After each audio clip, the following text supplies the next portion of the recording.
আসসালামু আলাইকুম ওয়া রাহমাতুল্লাহি ওয়া বারাকাতুহু। প্রিয় দর্শক, আশা করছি সবাই অনেক ভালো আছেন। আজকের এই ভিডিওটিতে এমন একটা ঘটনা শেয়ার করব আপনাদের সাথে, যে ঘটনাটা আমাদের প্রিয় নবী হযরত মুহাম্মদ সাল্লাল্লাহু আলাইহি ওয়াসাল্লামের জন্মের কিছুদিন আগেই ঘটেছিল এবং মহান সৃষ্টিকর্তা আল্লাহ রাব্বুল আলামিন এই ঘটনার কথা স্মরণ করিয়ে দিতে গিয়ে পবিত্র কোরআনের ১০৫তম সূরা ফিলে বলেন, তুমি কি দেখোনি তোমার প্রভু হস্তি বাহিনীর সাথে কেমন ব্যবহার করেছিলেন? তিনি তাদের ষড়যন্ত্রকে ব্যর্থ করে দিয়েছিলেন। তিনি তাদের ওপর পাখিদের ঝাঁক পাঠিয়েছিলেন, যারা তাদের ওপর নিক্ষেপ করেছিল পোড়া মাটির পাথর, ফলে তাদেরকে ভক্ষিত খড়ের মতো করে দিয়েছিলেন।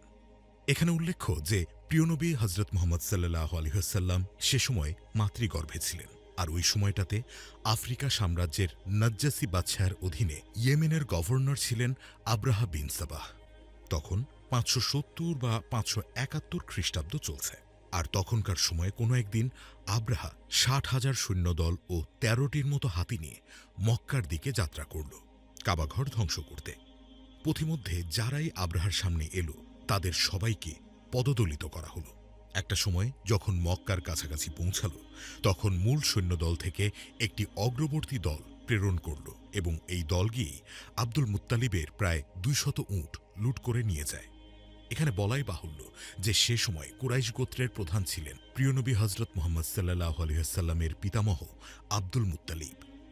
উট লুটের বিষয় এবং আব্রাহার আক্রমণের কথা শুনে আব্দুল মুত্তালিব মক্কায় বসবাসরত অধিবাসীদেরকে আশপাশের পাহাড় পর্বতে নিরাপদ আশ্রয়ে যাওয়ার নির্দেশ দিলেন। এরপর লোকজন যত দ্রুত সম্ভব তাদের জান মাল রক্ষার্থে মক্কা নগরী ছেড়ে নিরাপদ স্থানে চলে গেলেন।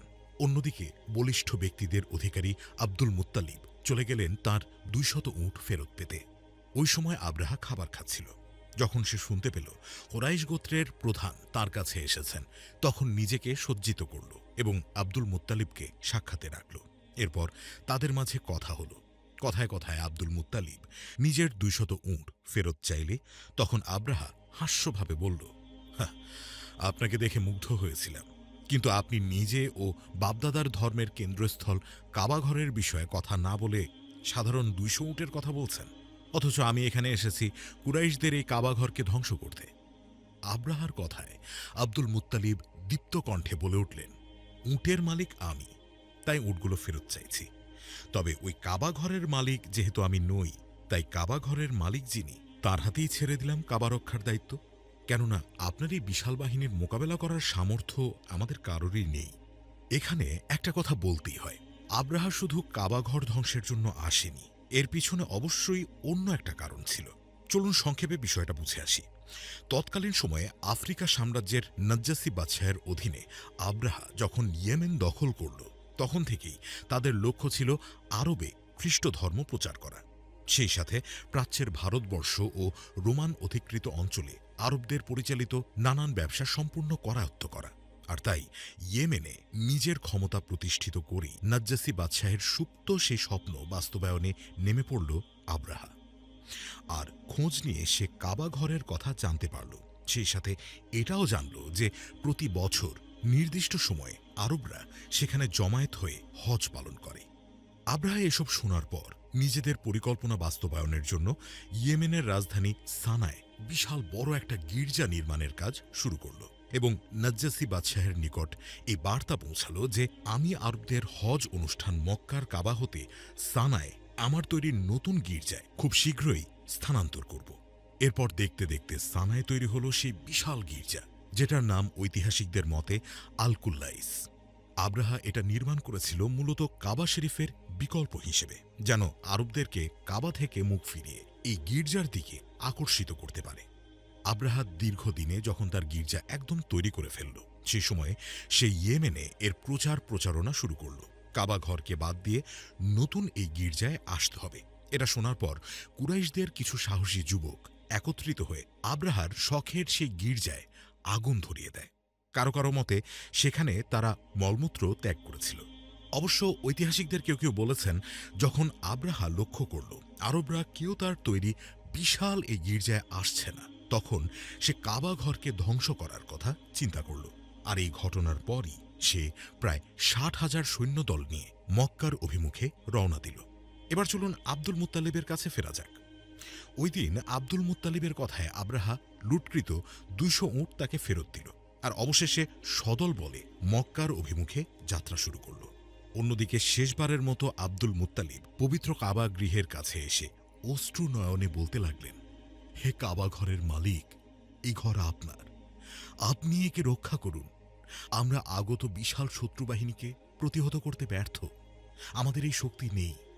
একদিকে আব্দুল মুত্তালিব দোয়া শেষ করে নিরাপদ আশ্রয়ে চলে গেলেন, অন্যদিকে আব্রাহা মক্কার সীমানার কাছাকাছি চলে এলো। ওই সময় আব্রাহাকে বহন করা বিশাল সেই হাতি, যার নাম ছিল মাহমুদ, আর কাবা ঘর ধ্বংসের জন্য আব্রাহার পরিকল্পনার প্রধান হাতিয়ার হিসেবে ব্যবহৃত হওয়ার কথা ছিল, সেই হাতিটি হঠাৎ মাটিতে বসে গেল। কোনোভাবেই সেই হাতিকে আর আগের মতো চলতে বাধ্য করা যাচ্ছিল না। তবে হাতিটিকে অন্য আর যে কোনো দিকেই যখন চালানোর চেষ্টা করা হয়, সে সেদিকেই দৌড়ে যেতে থাকে। শুধুমাত্র কাবা ঘরের দিকে চালানোর চেষ্টা করা হলেই হাতিটি মাটিতে বসে পড়ছিল। এভাবেই সময় কেটে যায়।